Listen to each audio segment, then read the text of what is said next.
Hi everyone, this is Stacey and welcome to my channel. Please do not forget to like, share, and subscribe. For today's video, we are going to check our succulent in front of our house. It is a rain or shine area but mostly afternoon sun. The first spot that we are going to see in this area, itong fairy garden arrangement natin. So far, okay naman yung mga cactus, yung owl's claw, yung orange monroe, yung super balm, and yung flapjack natin, stress na siya kasi may mga red tips na siya sa petals. Pero hindi pa siya fully stressed kasi ang flapjack o fully stressed, all red yung petals niya. So, medyo dehydrated na yung leaves kasi nga hindi ko siya dinidiligan. Oh no, what's this? So, tatanggalin ko yung leaf na yun kasi baka nagka-fungi siya, hindi lang kumalat. So, for safety, tanggalin na lang natin. So far, wala rin masyadong weedsing pot na to. So, let's start removing the leaves. So, hindi ko siya nakuha ng clean cut. So, hindi siya pwedeng i-propagate. And then, let's remove all the dried leaves. Mukha lang wala mga dried leaves. Pero, pag tinignan nyo yung ilalim talaga ng mga succulent, meron talagang dried leaves. Hindi pwedeng mawalan yun. So, tanggalin natin. So, kung gumagamit ako ng mahabang tong, nabili ko to sa Lazada 2 years ago. I think around 100 or 95 pesos, parang ganun. So, the next spot is Graptopetalum mendozae. Na-feature ko na to sa previous vlog ko. So, ayan. So, ayoko siyang tumaas ng pataas. Gusto ko pababa. So, gagawin natin, ikakat natin yung mga humahaba ng pataas. So, gusto ko pababa para, kaya nilagay ko siya sa tall white pot kasi gusto ko mapuno siya pababa. So, tanggalin na lang din natin. So, ayan, lahat ng pataas, ikat natin. Pero minsan talaga, mendozae, kailangan mo talaga siyang itrim para mas lalong maging lush. So, ayan, let's go to the next spot. Etong next spot naman is yung dinosaur park arrangement na ginawa ko before. May Darly Sunshine, may flapjack na maliit doon. And then, may dusty rose din tayo. So, medyo magulo kasi maraming leaf propagation ako nilagay. So, hindi talaga pag nakakakita ko ng leaf na natatanggal, pinapatok ko lang siya kahit saan. So, ayan, pinutulan ko yung Darly Sunshine kasi merong stem rot dun sa medyo ibabaw. So, ayan. Tanggalin natin yung mga cuttings na nilagay natin na hindi nag-survive, nabulok siya, nag-stem rot. And then, ayusin natin yung mga leaf propagation.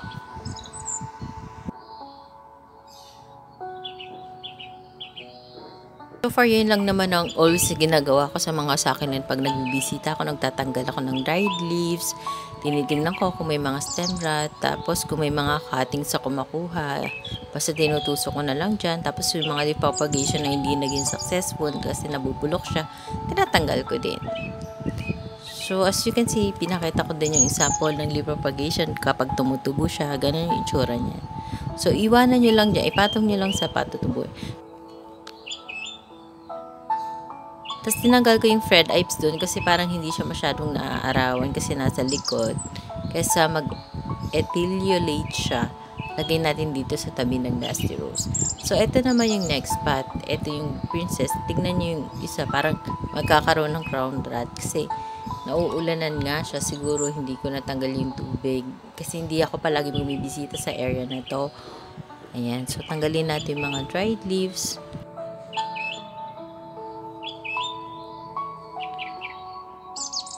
Ayan, nag-stem rot na siya. So, yan. Tapos, may kapalit naman siya kasi may leaf propagation doon. So, we don't have to worry. So, yung mendozae dito, makapal na din siya. May Darly Sunshine din doon sa medyo harap. So, let's go to the next spot. Ito yung Nature's Park na arrangement na ginawa ko. Matagal na to. I think 5 months, 6 or 7 months. Ganun. Tapos, ayan yung mga plants. May Darly Sunshine, may Ghosty, may Topsy-Turvy. Tapos, meron din akong cuttings ng habit ear.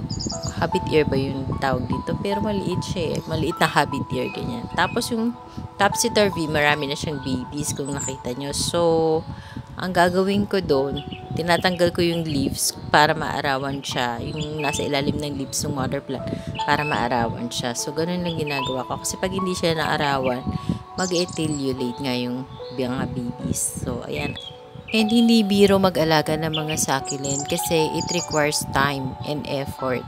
Hindi lang sa pagpapat, pati dun sa pag-aasikaso sa kanila, sa pagtatanggal ng mushy leaves, dried leaves. So talagang saludo ako sa mga nag-aalaga ng succulent.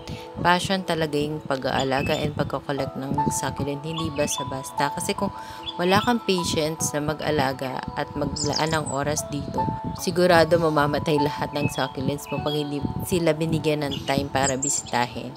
It's not everyday kasi syempre we have everyday tasks to do. So, basta bigyan mo sila ng time. Ako kasi I see to it na kahit at least every other day, 2 hours a day, makapagbigay ako ng time para ma-check sila. Kasi minsan magugulat ka na lang, oh, stem rot na pala, mushy leaves na pala, wala na, sayang, diba? Sayang yung pera. So, kailangan pag bumili ka ng succulent, alagaan mo talaga, bigyan mo ng time. Kumbaga, sabi nga nila, babies ang tawag nila sa mga succulent nila. Kasi para talagang baby, aalagaan mo talaga. Tapos, ito yung next spot. Parang hindi ko na matandaan kung pangalan. Tinawag ko dito sa arrangement. Matagal na rin to. Kasi well-rooted na yung mga nasa back part nito. Katulad ng super palm, yung jade plant, at saka yung cactus na yan. Matatagal na yun dyan nakatanim. Kung may nakikita kayo mga cuttings ng Mendoza dyan sa harap, kailan ko lang inilagay yan dyan, tinusok. So, hindi pa sila well-rooted. Kasi naman, hindi ko nga maintindihan yung weather natin eh. Minsan, ang init-init, tapos mamaya biglang uulan. Minsan, kahit mainit, umuulan. Ganon din ba dyan sa inyo? Basta dito sa Cavite area, ganon. Hindi natin yung ilalim ng bato kasi baka may mga langgam na namamahay, ganon. So, inaangat ko lang yun just to check. So, ito yung recently arrangement din lang natin. So, wala naman masyadong doon, tatanggalan lang natin ng leaves. So, ito naman yung next spot, yung wooden branch arrangement. So, ayan yung ating jelly beans, may growth na siya. Tapos, yung aloe is okay naman. Yung mga cuttings na nilagay natin, wala namang nabulok or nag-stem rot. So, let's go to the next spot. Ito, kailan lang din natin to inayos. I think a month ago. So, look at the Sedum Adolphi. It is very stressed in color. And even the other echeveria na maliliit. Tapos, yung maliliit na rosette na nakikita nyo, it is called Prolifica. So, yung Prolifica, dati malaki yung pot niyan. Tapos, nung nirepat ko nga dyan, kasi ginamit ko sa arrangement, ayan na lang yun, natira konti na lang. So, maybe sa next time na mag-arrange tayo, pwede na natin yung i-cut. Tapos, i-propagate din sa the same pot na yan para mas kumapal, mas magandang tignan yung arrangement. So, nandyan pa rin yung Luella natin. So, okay naman yung jadelet. Tapos, tignan nyo yung Luella, yung dried leaves niya sa ilalim, yun pa yung stress color. So, hindi pa siya matanggal kasi ayaw nyo matanggal nung tin-dry kong hilan. So, hayaan muna natin kasi baka pwede pa namang uminom yung succulent doon sa leaf na yun. So, ayan nga. Tanggalan lang natin ng mga dried leaves sa ilalim. So, magka-cut din tayo. And then, itutusok din natin kasi dry naman yung soil. So, itusok na lang din natin. Mabilis naman lang din mag-propagate ng Prolifica basta hindi maulanan. Kaya lang kasi nga, yung pot na to is nasa rain or shine area. Kaya minsan, pag nagkakat ako tapos sinutusok ko, uulan naman. So, i-try natin mag-propagate ng Prolifica after rainy season para mas mabilis siyang tumubo.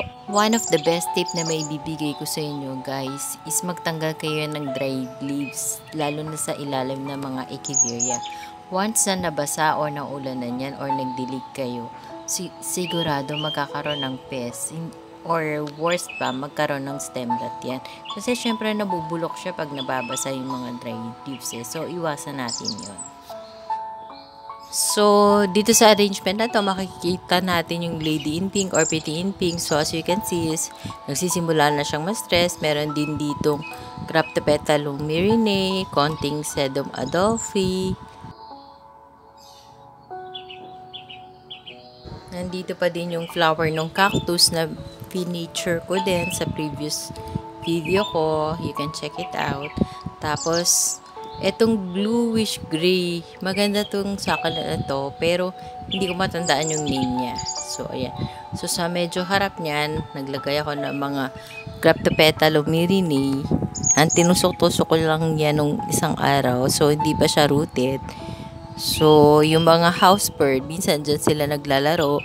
binubunot-bunot nila yung mga pinag-propagate ko. So, yun, kailangan natin ayusin. So, let's go to the next one. It's a basin. So, kung natatandaan nyo, na-feature ko na rin to sa previous video ko. So, dito may namatay na cactus so far. Yung cactus na nag-yellow green, buhay na buhay pa naman siya.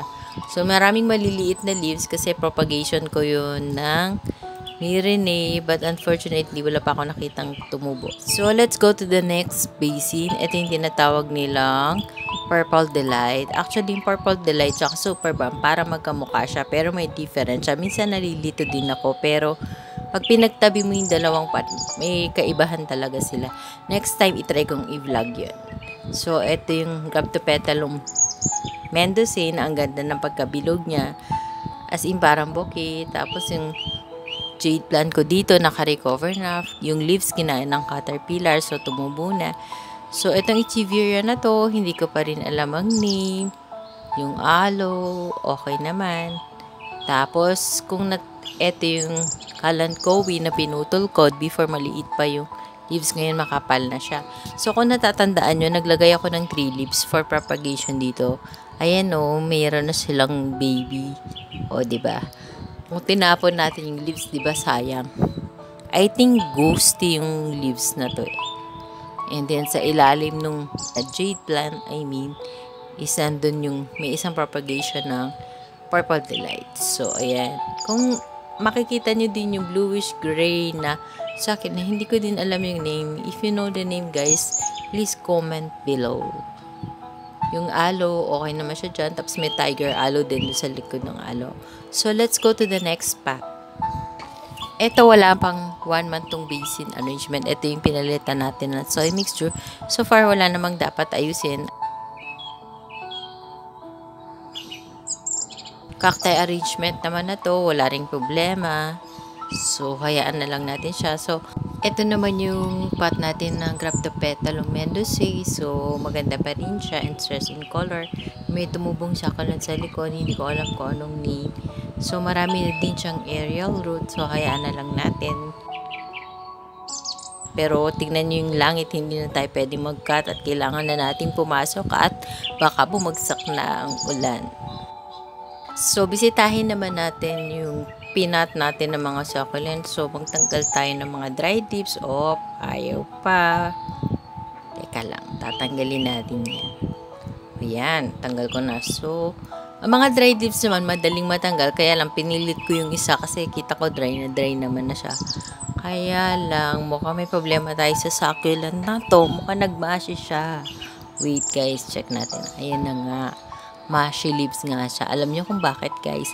Kasi nung isang gabi, umulan ng malakas, sabay may hangin. So, pagising ko na umaga, basa na yung mga pot. Na supposed to be, hindi sila pwedeng mabasa. So, dahil wala akong space, at limited ang space, di ko naman sila pwedeng ipasok lahat sa loob ng bahay kasi wala rin proper ventilation ng air doon. So, ayan ang nangyari. So, tinanggal ko lahat yung mushy leaves and then, inisprayan ko siya ng alcohol. Yan. Hindi naman siya stem rot. So, ito pa, yung isang casualty. Ayan. Although, mahirap talaga sa experience ko, hirapan talaga ako bumuhay ng mga hairy succulent na ganito. So, parang stem rot siya, pero pinisil ko, matigas naman yung pinaka-stem. So, hayaan muna natin siyang ganyan. Let's continue removing dried leaves or mushy leaves sa ibang succulent. Hanap tayo. Tignan niyo yung aking campfire. Buhayin na siya. Parang feeling ko nag-open na yung mga leaves na bumuka na. Kasi before nung ipinat ko siya, close pa yan eh. So, ayan. Tanggalin lang natin. Pag madaling matanggal, tanggalin natin. Pag hindi, wag natin ipilit. Kasi baka masugatan din yung succulent. Ayan. So, tanggalin lang natin. Pero minsan talaga mahirap din kahit dry na siya. Pero may time na gusto ko talagang tanggalin, tinatanggal ko kahit ayaw niya matanggal. So, ayan, may baby na siya. And so far, wala namang ibang casualty bukod doon sa nagmashi na yon at saka doon sa isang hairy na succulent. Ayan. So, hopefully, hindi pa natin pwedeng i-check kung may root sila kasi actually, 2 days ko pa lang sila napat. So, I guess wala pa yan roots. So, maybe after a week or 2 weeks pa natin sila pwedeng balikan at i-check yung ano. Kasi ayoko din magalaw na magalaw yung succulent kasi minsan nade-disturb lalo silang hindi nagkaka-roots. So far, okay naman. So, balikan natin ulit sila isa-isa para ma-check. Baka minsan na hindi natin nakikita, nalalagpasan ng mata natin. So, makita ulit natin kung baka may nalagpasan tayong mushy leaves or dried leaves na pwedeng tanggalin. So far, okay naman sila. Wala namang casualty talaga na malaki. Except dun sa nagmushy at saka dun sa hairy succulent na yon. Kasi nga, naampiyasan sila ng ulan. So, ayan yung mga natanggal kong leaves. So far, they look also good naman. I think wala namang mamaalam na succulents.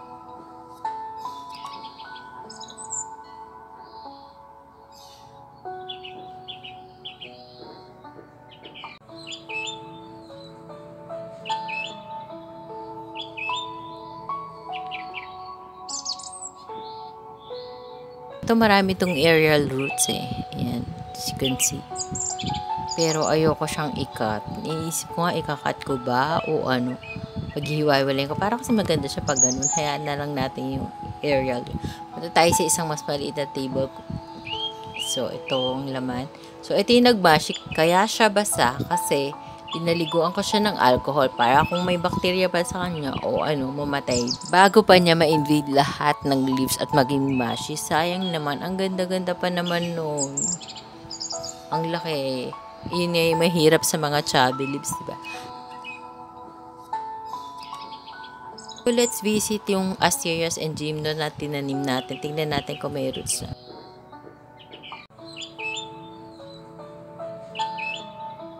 So, ayan. Meron na siyang maliit na root. So, isa lang ang bubunutin natin para hindi ma-disturb lahat. So, yung Asteria, tignan natin.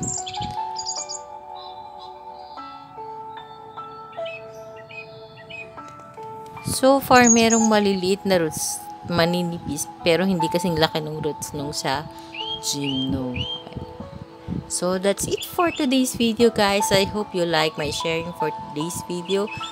Please do not forget to subscribe sa lahat ng nag-subscribe and nanonood ng aking vlog. Maraming salamat po. And please don't forget to share my video to your friends, family, and relatives. So, bye for now. God bless us all. See you on my next video. Bye!